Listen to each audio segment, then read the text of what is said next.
प्यारे बच्चों, कैसे आप लोग? आशा है अच्छे होंगे। आज हम लोग ग्रुप 15 के एलिमेंट्स के केमिकल प्रॉपर्टीज का नेक्स्ट टॉपिक देखेंगे। तो हेडिंग दीजिए क्षारीय गुण, बेसिक नेचर।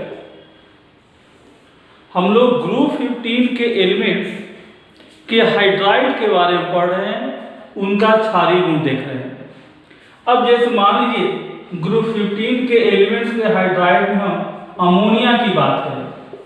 सबसे पहला बात कि ये क्षारीय क्यों होते हैं। तो यदि अमोनिया का स्ट्रक्चर हम देखें तो नाइट्रोजन 3 हाइड्रोजन से सिंगल बॉन्ड द्वारा जुड़ा रहता है और एक लोन पेयर इलेक्ट्रॉन इसके पास होता है।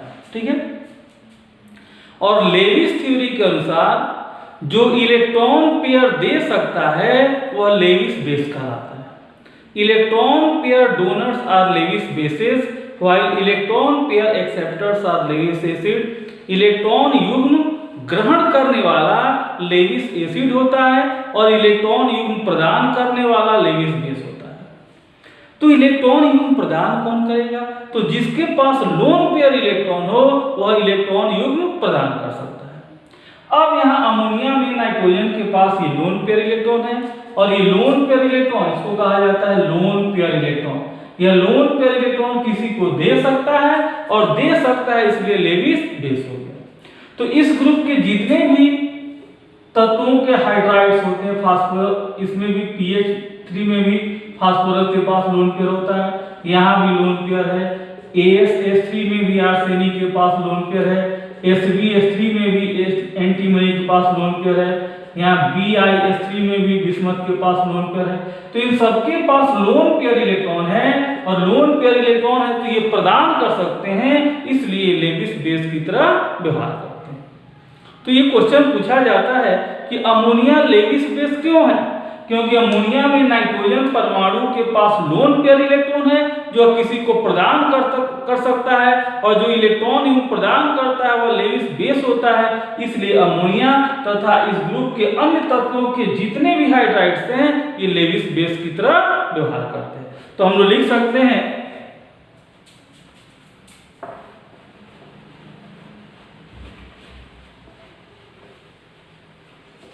सकते हैं कि इस वर्ग के तत्वों के हाइड्राइड्स में केंद्रीय परमाणु के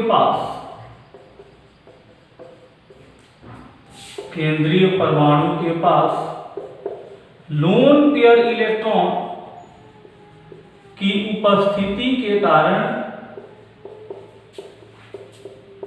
ये इलेक्ट्रॉन पेयर यानी इलेक्ट्रॉन युग्म प्रदान करने की प्रवृत्ति रखते हैं, इसलिए ये लेविस बेस की तरह व्यवहार करते हैं।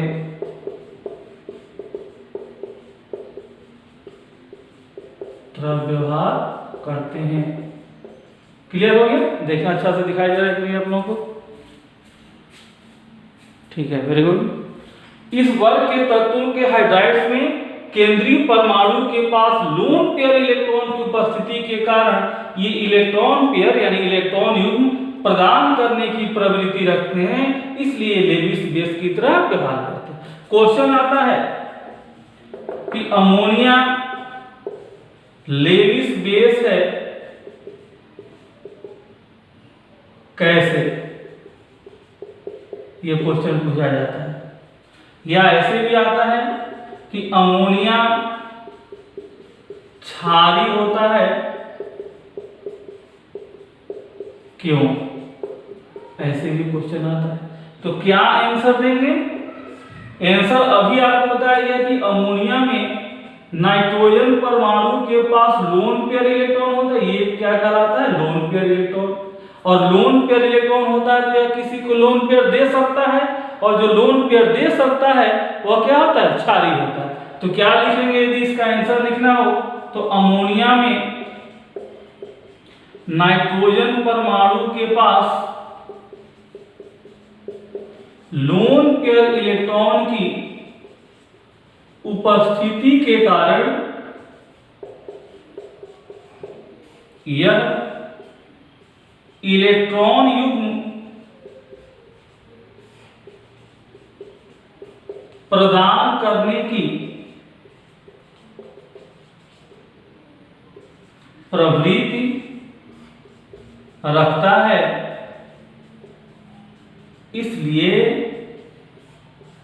लेविस बेस, या सिर्फ बेस भी लिख सकते हैं, लेविस बेस की तरह व्यवहार करता है, ठीक है।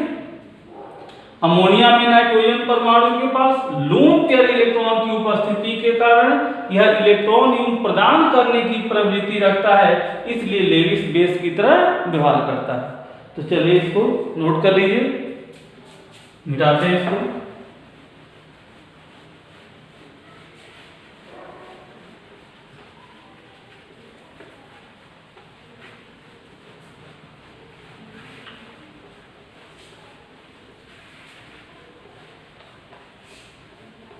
अब हम लोग को देखना है कि ग्रुप में ऊपर से नीचे की ओर आते हैं, यानी NH3 से BiH3 की ओर आते हैं, तो क्षारीय गुण बढ़ेगा कि घटेगा। तो चलिए NH3, PH3, ASH3, SBH3, BiH3, ऊपर से नीचे की ओर आते हैं तो क्षारीय गुण बढ़ेगा या घटेगा, ये हम लोग को देखना है कि अमोनिया ज्यादा क्षारीय होगा कि ये बिस्मथीन ज्यादा क्षारीय होगा। तो चलो बाबू ये क्षारीय क्यों होते हैं, तो अभी हम लोग देखे हैं कि इनके पास लोन पेयर इलेक्ट्रॉन होता है जो किसी को दे सकते हैं और इसलिए क्षारीय होते हैं। तो ये अमोनिया हो गया, नाइट्रोजन परमाणु का आकार छोटा होता है, बिस्मथ का आकार बड़ा हो, वर्ग में ऊपर से नीचे आते हैं तो परमाणु का आकार क्या होता है, बढ़ता जाता है। ये केंद्रीय परमाणु, आपको पिछले लेक्चर में बताया गया था कि जिस अणु में, किसी अणु में जिस तत्व के परमाणु की संख्या कम हो वह केंद्रीय परमाणु कहलाता है। इसमें नाइट्रोजन का 1 परमाणु और हाइड्रोजन का 3 परमाणु है, तो नाइट्रोजन के परमाणु की संख्या कम है, इसलिए नाइट्रोजन केंद्रीय परमाणु हो गया। यहाँ PH3 में फास्फोरस का 1 परमाणु, हाइड्रोजन का 3 परमाणु, फास्फोरस का 1 परमाणु है, फास्फोरस के परमाणु की संख्या कम है, इसलिए फास्फोरस केंद्रीय परमाणु हुआ। उसी तरह यहाँ आर्सेनिक का 1 परमाणु, हाइड्रोजन का 3 परमाणु, आर्सेनिक के परमाणुओं की संख्या कम है, इसलिए आर्सेनिक केंद्रीय परमाणु हुआ। तो ऊपर से नीचे की ओर आ रहे हैं तो केंद्रीय परमाणु का आकार क्या होगा, बढ़ेगा, केंद्रीय परमाणु का आकार बढ़ेगा। अब देखो बाबू यहां पर नाइट्रोजन हो गया, यहां पर बिस्मथ है, ये इलेक्ट्रॉन है, हाइड्रोजन यहां पर जुड़ा हुआ है, ठीक है। किसमें क्षारीय गुण अधिक होगा ये हमको देखना है। क्षारीय गुण क्यों है इनमें, क्योंकि इलेक्ट्रॉन युग्म प्रदान कर सकते हैं, इलेक्ट्रॉन युग्म दे सकते हैं। तो जितना आसानी से इलेक्ट्रॉन युग्म देगा उतना ही वह प्रबल क्षारीय होगा, ठीक है। जितना आसानी से इलेक्ट्रॉन देगा, चाहे नाइट्रोजन हो या बिस्मथ हो, जितना आसानी से इलेक्ट्रॉन देगा उतना ही प्रबल क्षारीय होगा।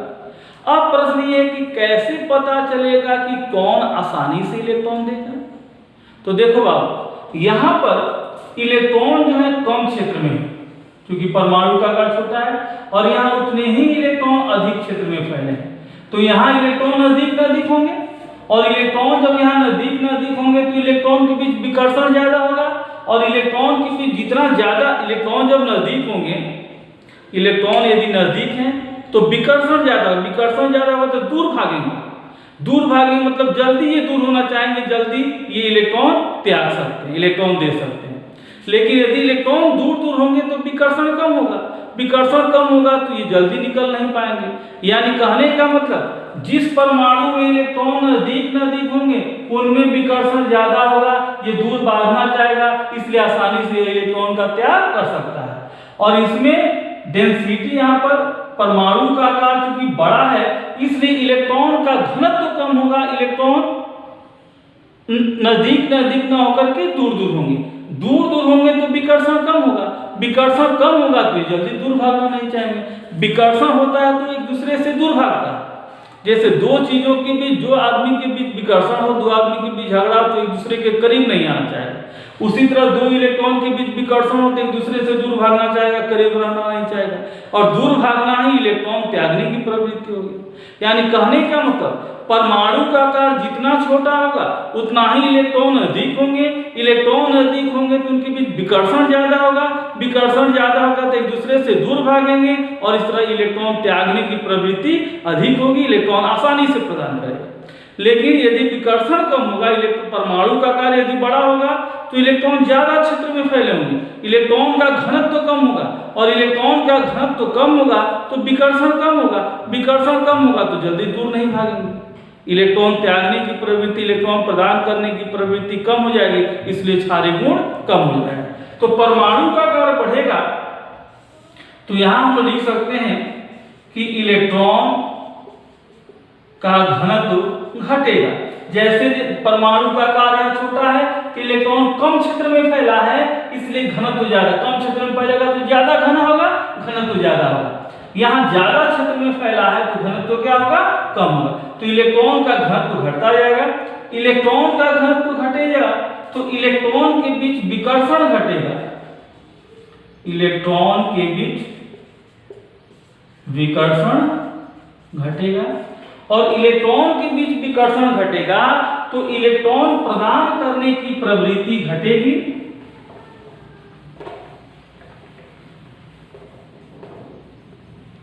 विकर्षण घटेगा तो इलेक्ट्रॉन युग्म प्रदान करने की प्रवृत्ति घटेगी, और इसी को क्षारीय गुण कहा जाता है, इसलिए क्षारीय गुण क्या होगा, घटेगा। यानी कहने का मतलब इसमें प्रबल क्षारीय कौन हो गया, तो अमोनिया प्रबल क्षारीय हुआ, और सबसे दुर्बल कौन होगा, तो ये होगा दुर्बलतम क्षारीय, ये हो गया प्रबलतम, स्ट्रॉन्गेस्ट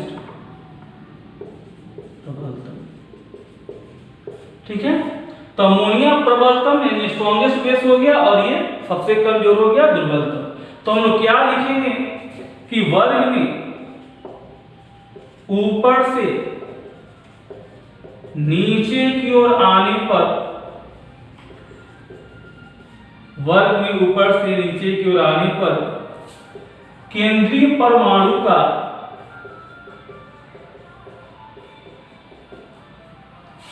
आकार बढ़ने के कारण इलेक्ट्रॉन घनत्व घटता जाता है,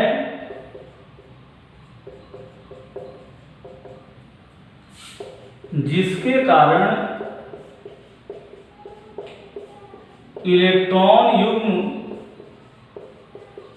प्रदान करने की प्रवृत्ति अर्थात क्षारीय गुण घटती जाती है। ठीक है, ऊपर से नीचे आएंगे तो केंद्रीय परमाणु का आकार बढ़ेगा तो इलेक्ट्रॉन का घनत्व घटता जाएगा, इलेक्ट्रॉन का घनत्व घटेगा तो इलेक्ट्रॉन के बीच विकर्षण घटेगा, जिसके कारण इलेक्ट्रॉन युग्म प्रदान करने की प्रवृत्ति घटेगी, यानी क्षारीय गुण घटता जाएगा। तो सबसे अधिक क्षारीय कौन हो गया, तो अमोनिया, और सबसे कम क्षारीय कौन हो गया, तो BiS3। अब इसको आप नोट कर लें।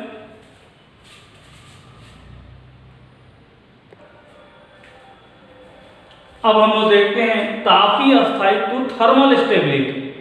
तापीय अस्थायित्व क्या होगा, तो देखो अब तापीय अस्थायित्व का मतलब होता है कि ताप देने पर कौन अधिक अस्थायी होगा, कौन जल्दी टूटेगा, कौन जल्दी वियोजित नहीं होगा। जो ताप ज्यादा बर्दाश्त कर सकता है ताप अधिक ताप पर भी, उच्च ताप पर भी जो वियोजित ना हो, टूटे नहीं, जिसका बॉन्ड ब्रेक नहीं करे, उसको कहेंगे कि तापीय अस्थायित्व अधिक है। और जो कम ताप देने पर ही वियोजित हो जाए, उसके बॉन्ड टूट जाए, उसको कहेंगे कि उसका तापीय अस्थायित्व कम है, वह ज्यादा ताप बर्दाश्त नहीं कर सकता है। तो ग्रुप में ऊपर से हम लोग नीचे आते हैं, NH3, PH3, ASH3, SbH3, BiH3। ऊपर से नीचे की ओर हम आते हैं तो हम लोग पढ़े हैं कि बॉन्ड लेंथ यानी आबंध लंबाई जो है वह बढ़ता है।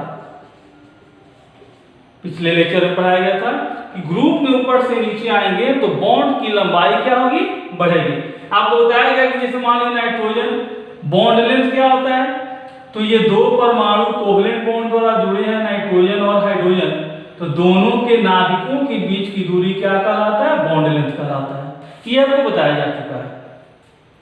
सहसंयोजक बंध द्वारा जुड़े हुए दो परमाणुओं के नाभिकों के बीच की दूरी को क्या कहते हैं, बॉन्ड लेंथ कहते हैं। तो बॉन्ड लेंथ ही हो गया। अब यदि परमाणु का आकार बढ़ेगा, जैसे मान लीजिए बिस्मथ परमाणु है और ये हाइड्रोजन है, तो इन दोनों के बीच का ये बॉन्ड लेंथ हो गया। तो जैसे जैसे परमाणु का आकार, नाइट्रोजन से हम लोग बिस्मथ की ओर आते हैं तो परमाणु का आकार बढ़ता है, और परमाणु का आकार बढ़ेगा तो नाभिकों के बीच की दूरी क्या होगी, बढ़ेगी, यानी आबंध लंबाई बढ़ेगी। आपको बताया गया है कि आबंध लंबाई जब बढ़ती है, बॉन्ड जितना लंबा होता है उतना ही कमजोर होता है। तो ये बॉन्ड छोटा है तो ये मजबूत होगा, और ये लंबा है तो ये कमजोर होगा।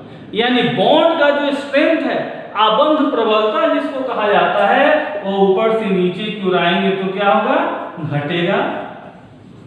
आबंध प्रबलता, बॉन्ड का जो स्ट्रेंथ है वो ऊपर से नीचे की ओर आएंगे तो घटेगा। अब बॉन्ड कौन ज्यादा मजबूत होगा, ये छोटा वाला ज्यादा मजबूत होगा, बड़ा वाला ज्यादा कमजोर होगा। तो ये ज्यादा मजबूत है, मतलब ये ताप को ज्यादा बर्दाश्त कर सकता है, यानी तापीय अस्थायित्व इसका अधिक होगा। और ये लंबा है तो कमजोर है, यानी ये ताप ज्यादा बर्दाश्त नहीं कर सकता है, कम ताप पर ही वियोजित हो जाएगा। तो ऊपर से नीचे की ओर आएंगे तो तापीय अस्थायित्व क्या होगा, घटते जाएगा। यानी हम लोग कह सकते हैं कि वर्ग में ऊपर से नीचे की ओर आने पर आबंध लंबाई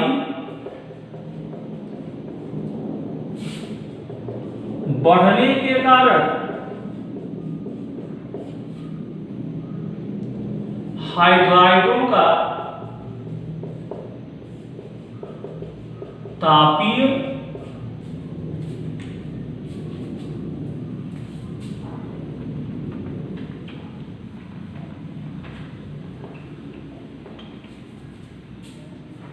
हाइड्राइडों का तापीय अस्थायित्व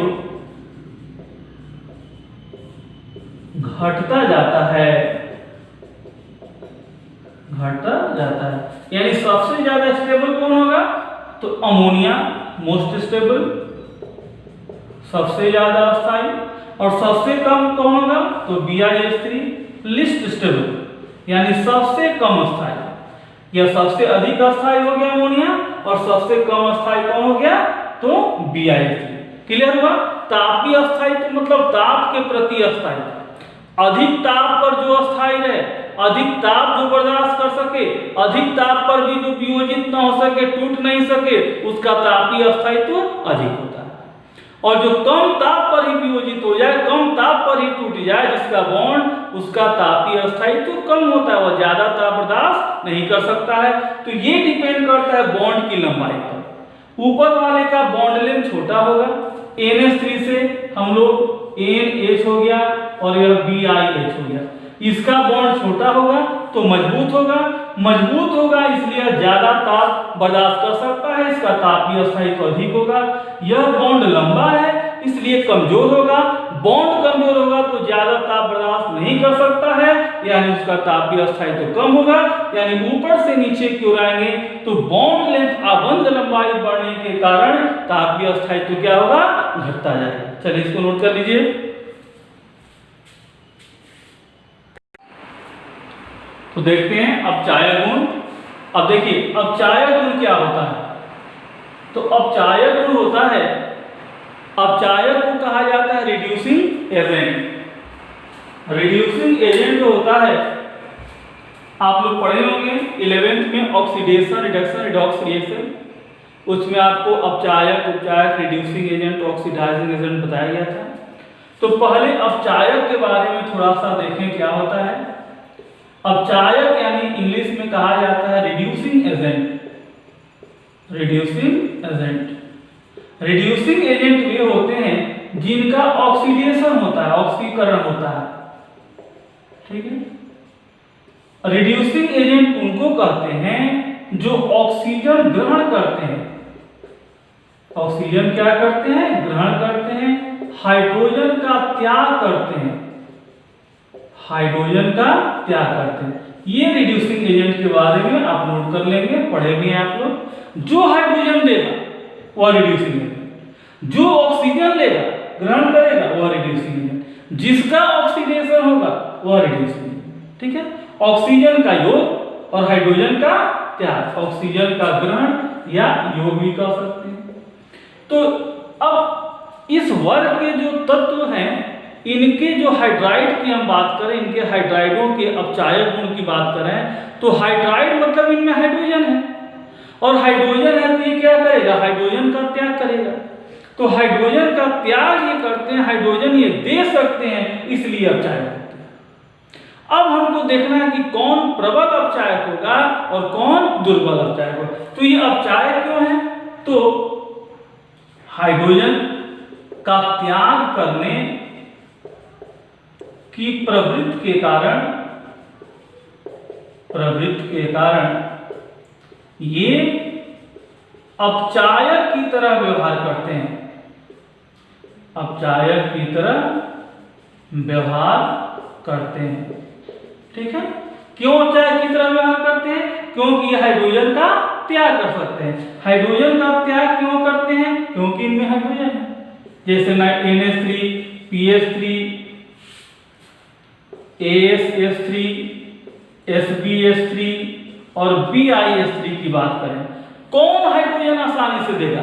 जो हाइड्रोजन आसानी से देगा वह प्रबल अपचायक है। जितना आसानी से हाइड्रोजन देगा उतना ही प्रबल अपचायक। यानी यहां पर हम नोट कर सकते हैं प्रबल अपचायक क्या होगा, प्रबल रिड्यूसिंग एजेंट क्या होगा। तो जो आसानी से H दे दे वह प्रबल हो जाएगा। दुर्बल रिड्यूसिंग एजेंट, दुर्बल अपचायक कौन होगा? तो जो कठिनाई से यानी आसानी से H न दे सके। क्लियर हुआ?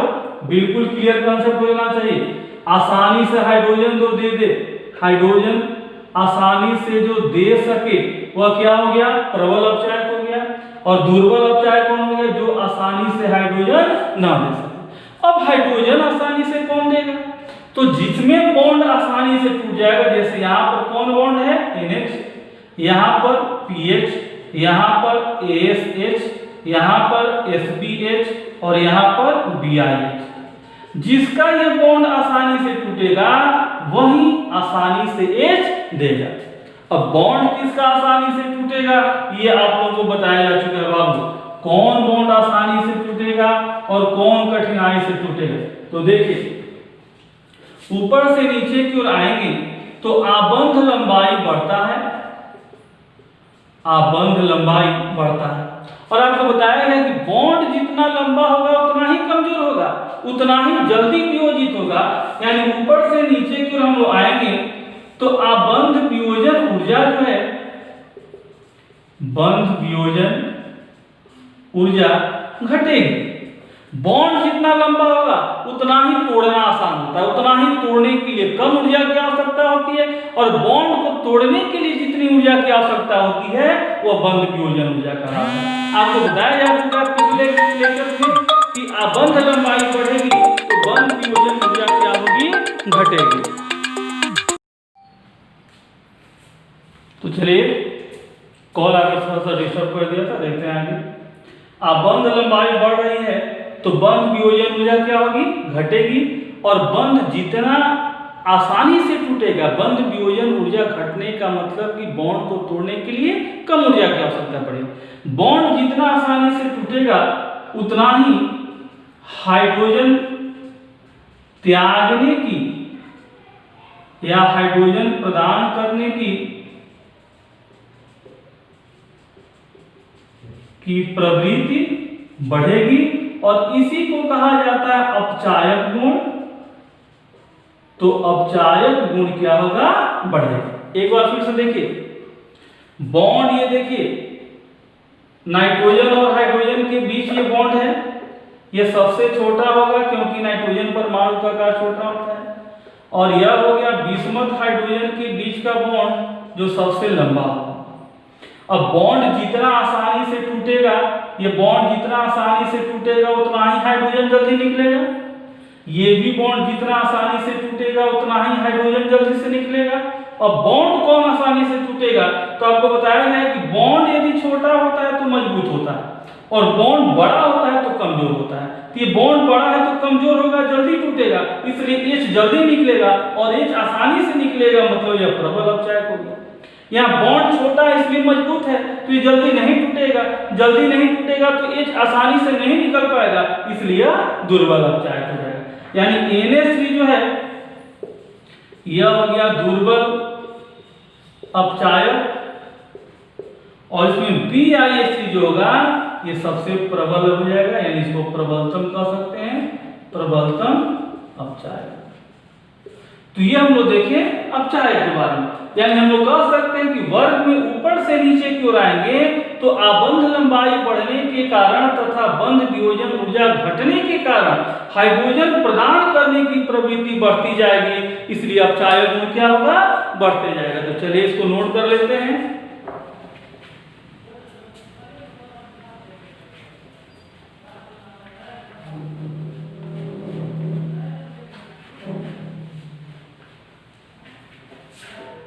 तो नोट करते हैं, वर्ग में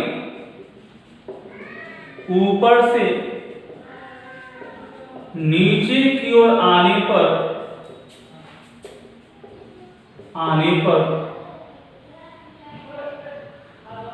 आबंध लंबाई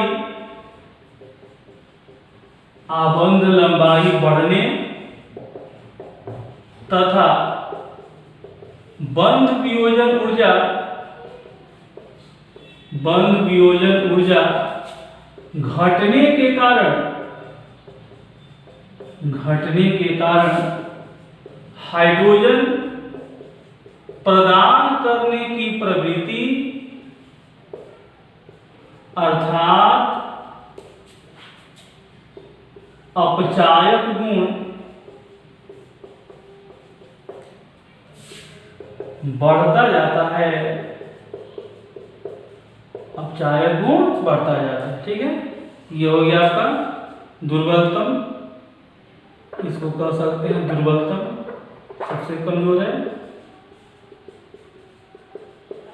और ये हो गया प्रबलतम अपचायक BiH3। चलिए इसको नोट कर लीजिए।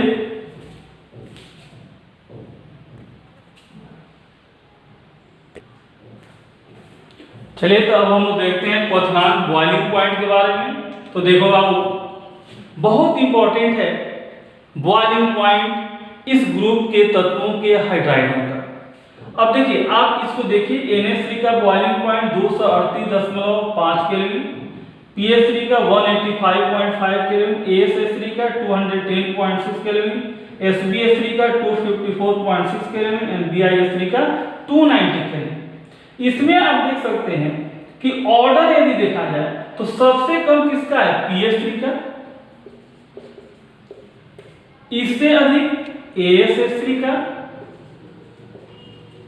इससे अधिक NH3 का। देखिए ऑर्डर, PH3 का सबसे कम, उससे अधिक ASH3 का, उससे अधिक NH3 का, और उससे अधिक SbH3 का, और सबसे अधिक BiH3 का। ठीक है, अब ये क्वेश्चन पूछा जाता है कि NH3 का PH3 और ASH3 से अधिक क्यों होता है? तो NH3 का अधिक होता है, अधिक बॉइलिंग पॉइंट किसके चलते? तो due to hydrogen bond. Hydrogen bond के कारण अमोनिया में हाइड्रोजन बॉन्ड पाया जाता है। हाइड्रोजन बॉन्ड आपको 11th में बताया गया है कि यदि फ्लोरीन, ऑक्सीजन या नाइट्रोजन ये हाइड्रोजन के साथ जुड़े रहते हैं तो वैसे यौगिक हाइड्रोजन बॉन्ड बनाते हैं। हाइड्रोजन बॉन्ड कौन कौन बनाते हैं? तो जिन यौगिकों में हाइड्रोजन फ्लोरीन से या ऑक्सीजन से या नाइट्रोजन से जुड़ा हो वे क्या बनाते हैं? हाइड्रोजन बॉन्ड बनाते हैं। इसके लिए ट्रिक बताया गया था फोन। हाइड्रोजन बॉन्ड कौन बनाता है? Phone, FON। यानी जिन यौगिकों में हाइड्रोजन परमाणु सहसंयोजक बल द्वारा फ्लोरीन से जुड़ा हो या ऑक्सीजन से या नाइट्रोजन से, वही सिर्फ हाइड्रोजन बॉन्ड बनाते हैं। तो इसमें देखिए हाइड्रोजन किससे जुड़ा हुआ है? नाइट्रोजन से, तो सिर्फ यही हाइड्रोजन बॉन्ड बनाएगा, बाकी में FON में से कोई नहीं है, इसलिए हाइड्रोजन बॉन्ड नहीं बनाता है। और हाइड्रोजन बॉन्ड के चलते बहुत सारे NH3 अणु एक दूसरे से जुड़ जाते हैं, द्रव्यमान बढ़ जाता है, इसलिए बॉइलिंग पॉइंट क्या हो जाता है? बढ़ जाता है। अब यदि इनमें बात करें कि इनमें कौन सा बल कार्य करता है, तो इनमें काम करता है वान डर वाल आकर्षण बल। और वान डर वाल आकर्षण बल आणविक द्रव्यमान बढ़ने पर बढ़ता है। तो जैसे जैसे pH3 से नीचे की ओर आएंगे आणविक द्रव्यमान क्या होगा? बढ़ेगा। आणविक द्रव्यमान बढ़ेगा। आणविक द्रव्यमान बढ़ने के कारण वान डर वाल्स आकर्षण बल बढ़ेगा और इसलिए बॉइलिंग पॉइंट यानी क्वथनांक क्या होता है? बढ़ता जाता है। ठीक है। pH3 से, ये pH3 से BiH3 की बात हो रही है। pH3 से BiH3 में इनके अणुओं के बीच वान डर वाल आकर्षण बल कार्य करता है। वान डर वाल आकर्षण बल बताया गया है कि दो भिन्न अणुओं के बीच लगने वाला आकर्षण बल क्या होता है? वान डर वाल आकर्षण बल। ठीक है। pH3 के अणु एक दूसरे से किस बल द्वारा जुड़े रहेंगे? वान डर वाल आकर्षण बल द्वारा। ASH3 के अणु एक दूसरे से कैसे जुड़े रहेंगे? वान डर वाल आकर्षण बल द्वारा। और वान डर वाल का आकर्षण बल आणविक द्रव्यमान बढ़ने पर क्या होता है? बढ़ता है। तो आणविक द्रव्यमान बढ़ता जाएगा pH3 से BiH3 की ओर, इसलिए वान डर वाल आकर्षण बल बढ़ेगा और वान डर वाल आकर्षण बल बढ़ेगा, इसलिए क्वथनांक बढ़ता जाता है। तो अब क्वेश्चन ये पूछा जा सकता है कि NH3 का क्वथनांक pH3 और ASH3 से अधिक क्यों होता है? तो हम लिखेंगे कि NH3 में हाइड्रोजन बॉन्ड pH3 तथा ASH3 में लगने वाले वान डर वाल्स आकर्षण बल की अपेक्षा मजबूत होता है,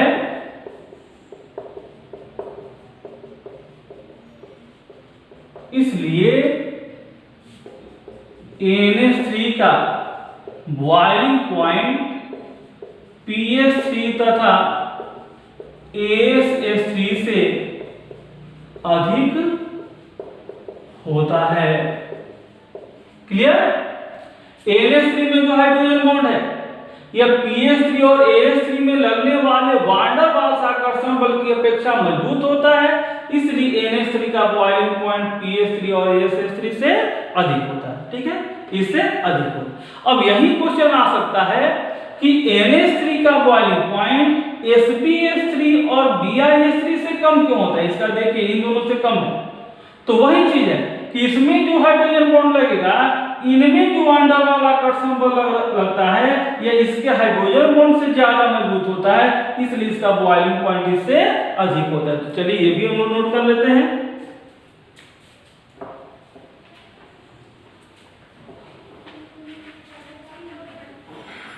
ये क्वेश्चन पूछा जा सकता है कि NH3 का क्वथनांक जो है बॉइलिंग पॉइंट pH3 से अधिक क्यों होता है? तो अभी हम आपको बताया कि pH3 और ASH3 से क्यों अधिक होता है, तो आप ASH3 छोड़ देंगे, केवल pH3 से अधिक क्यों होता है इसको लिखेंगे।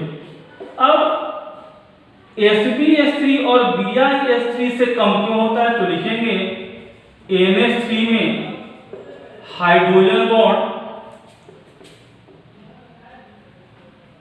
Sb(H3) तथा Bi(H3) में लगने वाले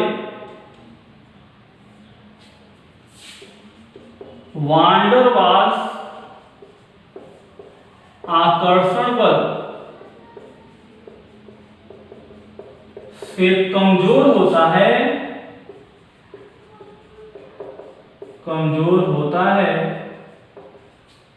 इसलिए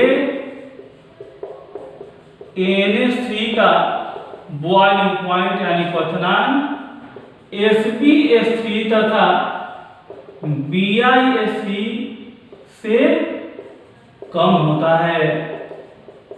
अब ये बिल्कुल आपको बॉइलिंग पॉइंट क्लियर बता दिया।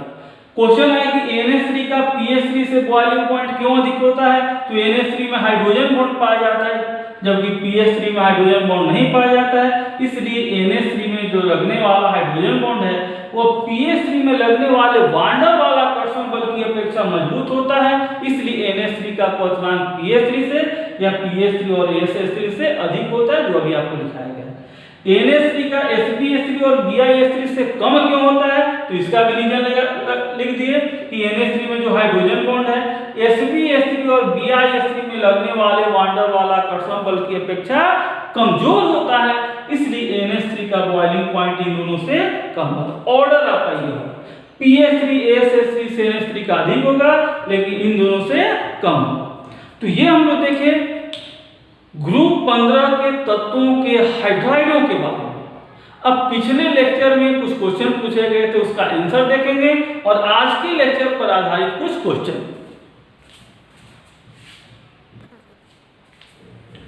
तो बच्चों, पिछले लेक्चर का P ब्लॉक 05 का ये आंसर है और आज के लेक्चर पर आधारित ये क्वेश्चन है। ये 4 क्वेश्चन दिया गया है, आप लोग इसको निश्चित रूप से बना करके आज ही कमेंट बॉक्स में जरूर डालें। और जो 11th के बच्चे हैं, 11th के बच्चों के लिए 21 तारीख से, इसी 21 तारीख से ऑनलाइन क्लासेस शुरू हो रहे हैं। तो जिनको ऑनलाइन क्लासेस करना है 21 तारीख से, वे मेरे नंबर पर कॉल करके हमको कांटेक्ट कर सकते हैं। ये मेरा कांटेक्ट नंबर है 7909087935। इस पर CBSE, बिहार बोर्ड या अदर बोर्ड के जो भी स्टूडेंट हैं, कहीं के भी हों, वे इस नंबर पर कांटेक्ट करके और 21 तारीख से होने वाले ऑनलाइन क्लासेस को ज्वाइन कर सकते हैं। आप सभी अपने घर पर रहें, सुरक्षित रहें और निश्चित रूप से डेली पढ़ते रहें। Thank you.